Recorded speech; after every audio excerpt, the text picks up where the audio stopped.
All right. Welcome to this special edition of the CX Green Room, the show where we go behind the curtain with CX leaders to talk about the biggest trends affecting the industry today. I'm Ginger Conlon, Thought Leadership Director at Genesis. I'm joined by my co-host Claire Beatty, and our two special guests for today, David Hung, who is Director of Global Command Operations, Customer Care Workforce Operations for AT&T Communications, and Nicole Sauer, who is Employee Lifecycle and Workforce Transformation for AT&T as well.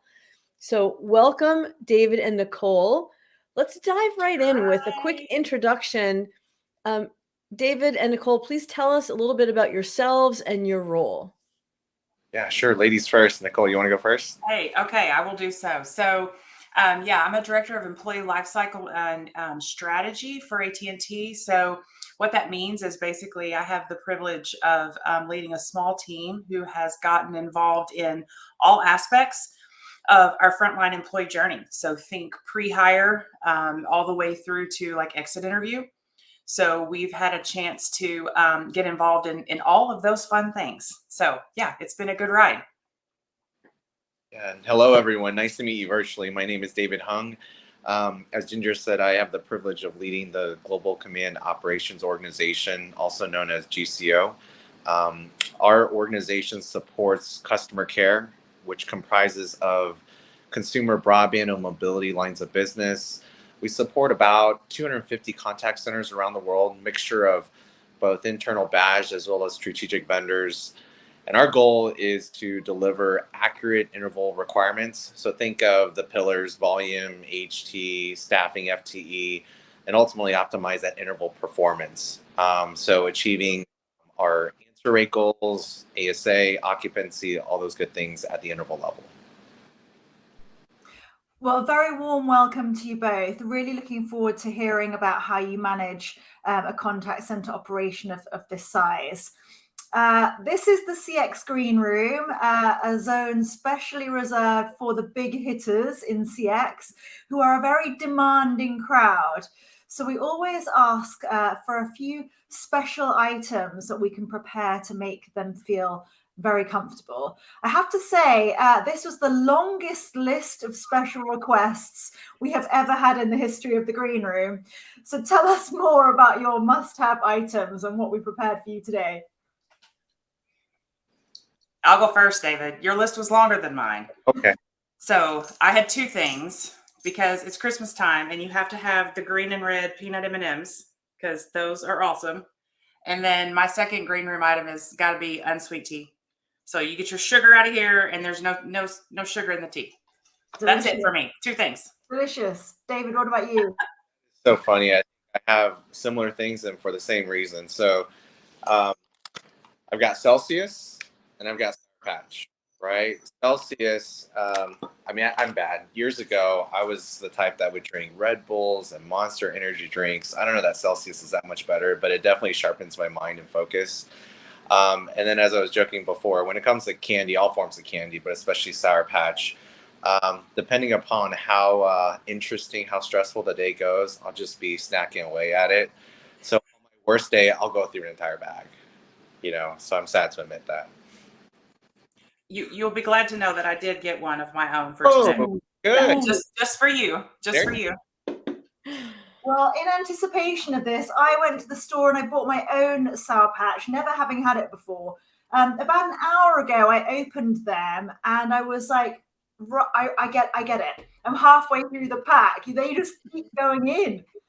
It's so good. And I also have a cup of tea because I'm a Brit and I always have a cup of tea, never without a cup of tea, basically.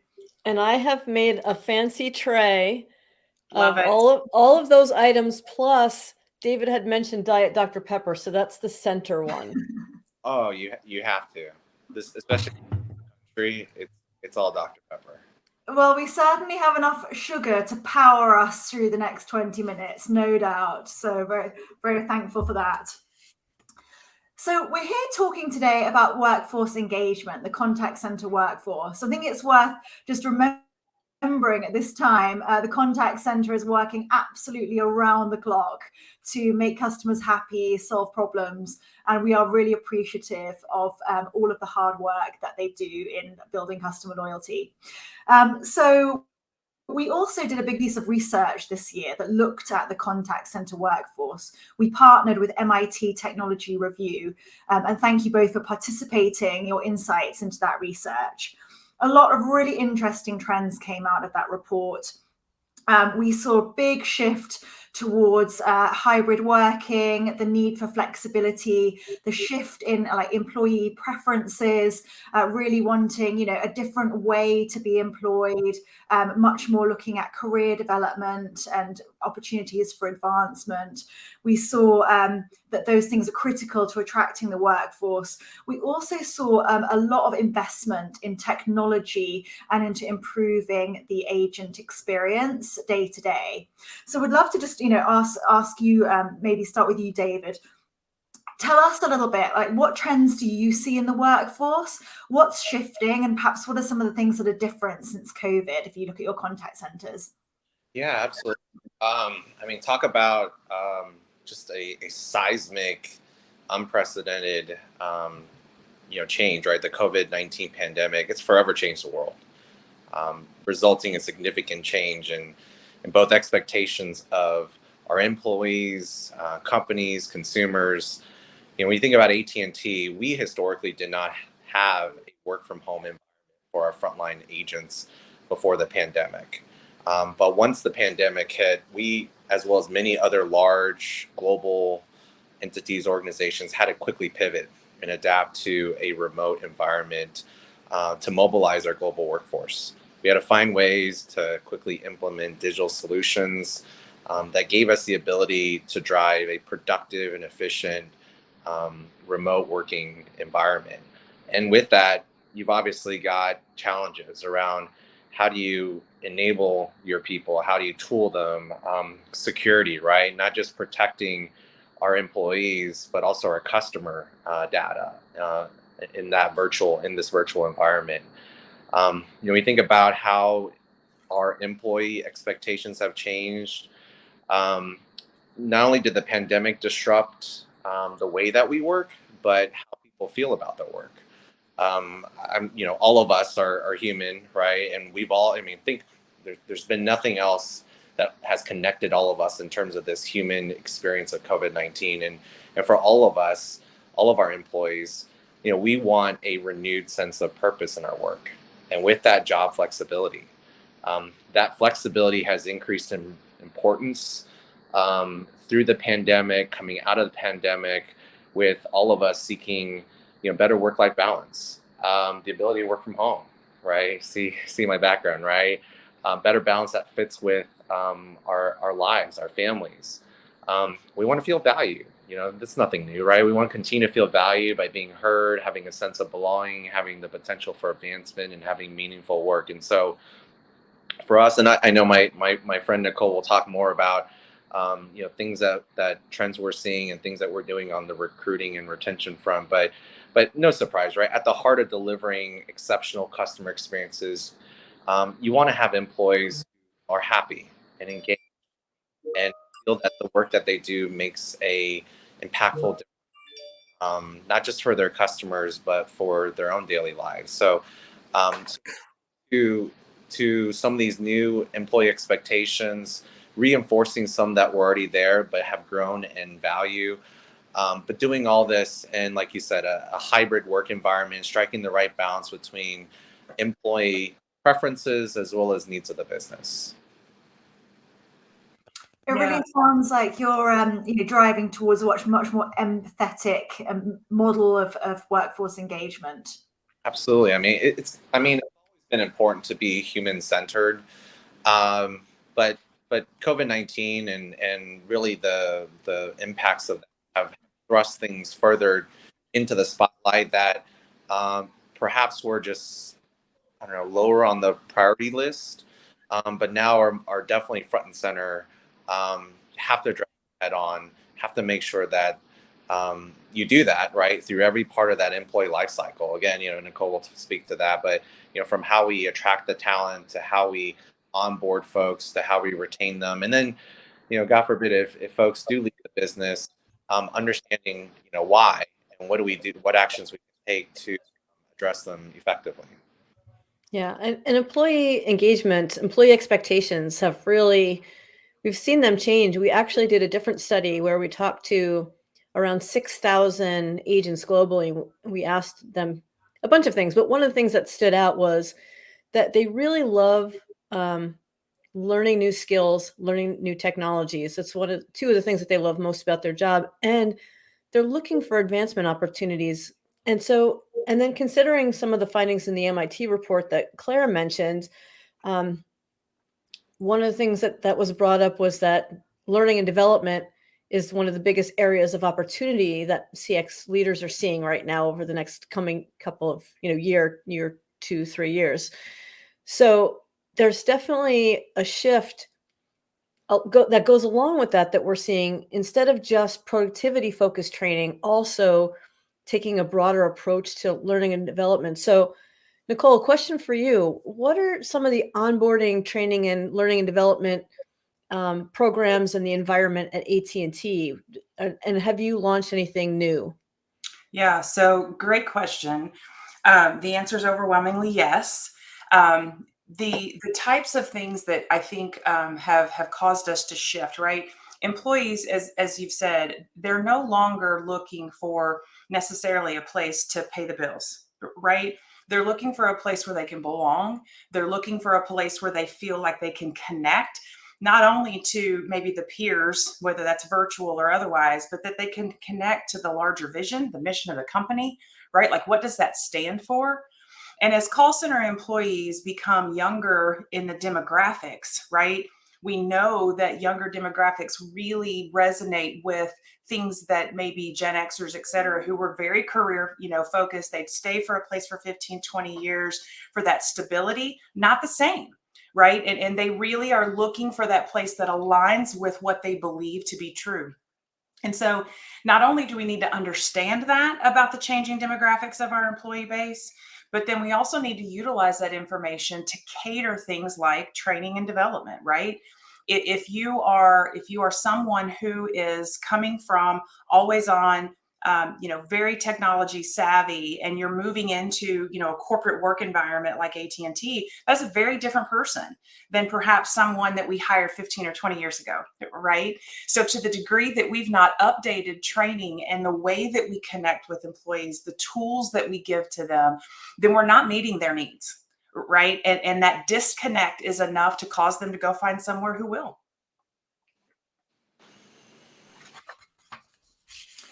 I want to just change tack a little bit and talk about the customer experience. We did a big survey that said that the most important factor for a customer when they reach out to customer service, obviously they want empathy and to be heard and understood, but what they really are looking for is a first contact resolution. Sometimes as businesses, we focus on other things, the professionalism, the level of engagement, but that first contact resolution, or at least our survey found that it hadn't been prioritized perhaps as much as customers find it important. So I want to ask you, how can services organizations, how can you design journeys that work best for the customer and the company? Oh, go ahead, Nicole. I'll go first, David. Then I'll kick it to you. So this really has been a topic of conversation for us, even lately, in that we have typically trained employees. If you think about the tools and the systems that we have in a company as large and as complex as AT&T, there's a lot, right? And so the approach that we've used has been about teaching folks what they need to know about those particular tools and about how they interact with process, right? But the shift for us internally has started to really think about, all right, well, that serves AT&T well, right? But perhaps that's not the best way to approach it. And what if we made a pivot that said we focused all of our training and the way that we onboarded employees aligned with the customer's journey, right? So depending on why that customer's connecting with AT&T, what is the journey that that customer is going to walk through, and make sure that we're training our folks aligned with those various journeys. Yeah, I'll piggyback off of Nicole Mm. to effectively deliver a proactive customer care and meet our customers where they are. We have to understand where their journey starts, what they're trying to do, understand then how to prioritize where we would engage them along that path, along that journey in that channel. There's three critical questions that we have continued to ask ourselves, especially over the last 3 years, through the pandemic and beyond. Are we meeting our customers where they are? And think about all the different channels, right? Our customers, all customers, want to have seamless, interconnected experiences across all channels, whether it be digital, calling us, chatting with us, walking into a retail store. Beyond meeting our customers where they are we enabling our folks to support and be supported in the channel that they're in? And then last but not least, how are we proactively engaging customers, right? So for us, unfortunately, our customers have encountered billing inquiries, billing issues. How can we get in front of that, right? How can we, if a customer is going online and they're trying to, work through the complexities of our billing, if they have questions or concerns, how can we remote into that customer experience to help them navigate through and answer their questions? Before a customer contacts us about a promotion roll-off, how can we remove the need or the effort for those customers by proactively reaching out to them? But yeah, when you think about FCR, whether it be increasing FCR, reducing repeats, reducing transfers, they all go hand in hand, right? Because number one priority is obviously answer the contact, right? You can't win if you don't play. But beyond that, what's most important to customers is getting their issue, their question resolved. And for us, there are things that, there's multiple pillars that we're highly focused on, right?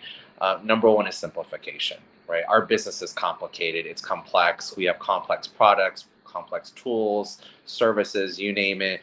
And so we've got focus initiatives looking for ways to simplify, to make it easier, not just for our customers, but for our employees. Empowerment, right? Empowering our agents to do the right thing, right? And again, it's that tooling, it's that training, it's making sure that how we measure success, how we compensate our folks, ourselves, is also aligned to that. And above all, it's operational rigor, right? Inspect what you expect, being consistent with our process, our training, our reporting across the board, and sticking with it, right? So often, like, I think we all suffer with this, right? There's a flavor of the month, flavor of the year, flavor of the day, right? But slow and steady, sticking with the plan, the strategy, right? Continue and enhance, make those adjustments. Seeing things through is how we're going to be successful going forward. Thank you so much for that answer. And a couple of words that just leapt out at me there, like simplification, empowerment, and rigor. I think there's just so much power to those words. And yeah, like aligning the training to the employee journey and just really giving the employees that understanding of what the customer is experiencing is so important. And since we have a question from our audience related to the couple of things that we've been talking about, let's just pause for that. Throw this over to you, Nicole. Is the role of the supervisor or manager changing in terms of how they're supporting agents with coaching and training? Yeah, it's a great question, Brittany, right? I won't pretend like we have all the right answers. I can tell you that it is very much so an area of focus. If you think about, back to some of the things that David said, what the pandemic did for employees, both managers and frontline agents, if you will, it for the first time made possible for people something that they probably never thought was possible. And that's the ability for them to sit down at dinner with their children, right? Getting kids off of the bus, being at home when important things were happening. And so as we think about the managers, the same things are true, right? So part of it is teaching our management teams about how that has shifted with their employees, they've got to drive, we said empathy earlier, they've got to lead with empathy in ways that perhaps they've never had to understand before. We've got to have comfortability and having critical questions and critical conversations with employees that perhaps maybe from an HR perspective, we didn't want to touch, but that human touch with one another and that empathy, empathetic leadership, those are skills that have to be taught, right? And so we've really had to stop and think about when we've aligned training, have we included those dynamics? And the answer in many cases was we were falling short. And so we've actually instituted several HR type backed initiatives where they are coming alongside the operational leadership teams and having dialogues about words that work, right? What are the things that you can safely say? How can you get more comfortable having just a human conversation, but not be afraid of those things that are taboo that we know we shouldn't be talking about? So hopefully that's a little bit of help. That sounds terrific. I mean, it's, you have to kind of test and learn these things, right? And I just want to jump over to Ahmed. He said, empower the employees to try new things as well. And I like that comment for itself, but I also like it because it's a nice transition for me to talk about something that's not so new, but really a hot topic in the contact center, and that's AI. We found through the MIT research that companies are using AI to various extents, but they really have plans to dive into it a lot more. They're using it for AI-based coaching and training recommendations, performance monitoring and evaluation, agent assist technology. And if you see in the chart that's related to that, and we'll drop the link in to the chat at the end, there are some big skews in terms of where companies are planning to go. So how about at AT&T, how are you using AI in the agent experience or in even managing contact center performance?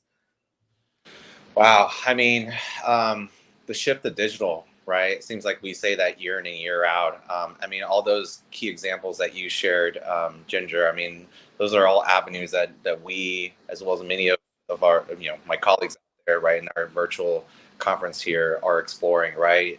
To your point, looking for ways to further enable agent performance, right? Recommendations on like work process flows, recommendations on where to take the customer, drive that resolution, customer journey, through all the different channels, especially as customers call into our IVR, driving digital adoption of self-service.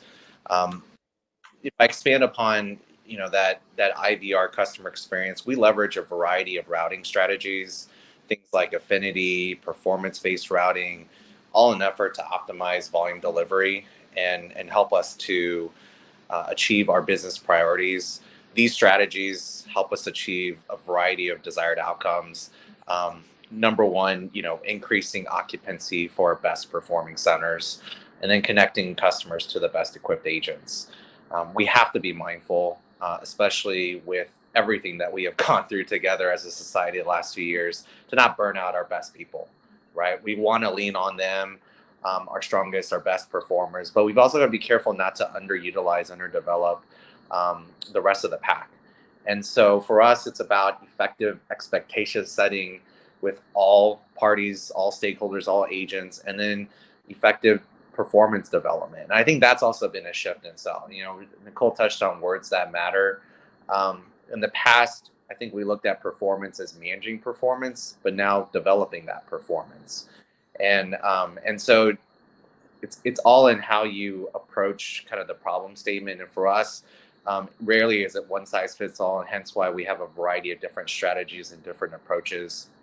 Some of the things that we're working on, to double click further, we're enabling cloud queuing for all of our contact types. We've been doing the groundwork for this transformation initiative. We will actually start the migration path early next year, and it'll take us all the way into late 2023. But this transformation will enhance our strategic design. It's going to give us further ability to prioritize our call delivery and optimize occupancy, again, for our best performing centers. Progressive training and nesting. And so what that means is, historically, we'd hire an agent, we'd put them through 4, 6, 8, however many weeks of training. They go into nesting for a couple weeks, hit the production floor, almost like sink or swim, right? Just trying to paint this extreme picture, right? And so something new that we're going to be piloting, and it sounds, it's not earth shattering, right? But it's, in essence, as we hire folks, we'll take them through a graduated process, right? Where we'll take, instead of completing all training at once, they'll do like a week of training. Then they'll go into nesting. Only take calls for that subset of training that they receive, right? So it's very much of like crawl, walk, run versus just throwing them out into the deep end of the pool. And as they go back into training and come back out, do a little bit more nesting back and forth through this graduated approach, we think that's going to deliver a much better onboarding experience. Help them connect with their peers, with their supervisor, help to align expectations, put them in the best position to be successful. So those are some of the things that we're working on, like I said, to help us continue to revolutionize, post pandemic, but making sure that we're also modernizing our ecosystem and enhancing the agent experience. And so everything from enhancing that agent experience, right, and all of the professional development that you're able to do, right through to the customers are having that better experience too, because now the agent training has changed and evolved, but also, the personalization that's happening with that routing, right, getting with the, using it for affinity and then getting it to the right agents. That's excellent. And so we have a question from Peter that I'd love to toss in. Could you speak more about orchestrated experiences and maybe an example? And it sounded like some of that routing really speaks to that. Yeah. So if I have the right understanding of like orchestrated experiences, I mean, I think it's looking at it from both ends of the spectrum, right? From the customer end, you think about what is the customer call intent, and so mapping out those customer journeys. Number one, it's meeting customers where they are, right, where their journey starts. But if a customer is calling into our AT&T IVR, so thinking through, just because we want to drive as much digital adoption as possible doesn't necessarily mean that's where our customers want to go, right? So got to think very clearly, looking at the data, looking at customer feedback as to, does it make the most sense to direct the customer down that Google AI self-service path, or get them to an agent, right? Because not all experiences should be digitalized, right? Not all customers want to go down that path. Some want and need to talk to a live human being, and so mapping that out. From there, that strategic design, right? We've been very thoughtful, continue to be very thoughtful, map our functions, our contact types. We look at it from a variety of different dimensions, not just why is the customer calling us, but also taking into account the number of interactions they've had with us, right? Are they a repeat customer, right? The complexity of their issue, but then connecting those dots to the agents that we have, how we're training our agents, how we're managing, developing our agents. And so that's where technology helps us, all of that, right? The data that we collect, the analysis that we derive from that, understanding where our customers' expectations are, where they're coming in at, and then the capabilities and resources that we have with tools and agents. And so I know I'm probably grossly oversimplifying what the challenge that we all have to face, with demand and supply and how we bring it all together. But in essence, that's what we're trying to do, right? So, I mean, designing those customer experiences, like I said, requires us to look at both ends of the spectrum and find ways to leverage the technology to help us do that. Yeah, and it's really about understanding those intents and then getting the right resource, as you said, whether it's technology or whether it's digital or human, but what that customer really needs in that moment. So Nicole and David, thank you so much for joining us in the green room. This has been a really great discussion, and we've very, very, very much enjoyed having you. This is actually our last green room for the year, so we also really appreciate the festive treats that we've had today. Thank you so much. Thank you for having us. And thank you to everyone for joining us in the green room. Please do like, share and tag any colleagues that you would like to also benefit from this show today. And we will see you again in the new year. Thank you so much. Thanks, everyone.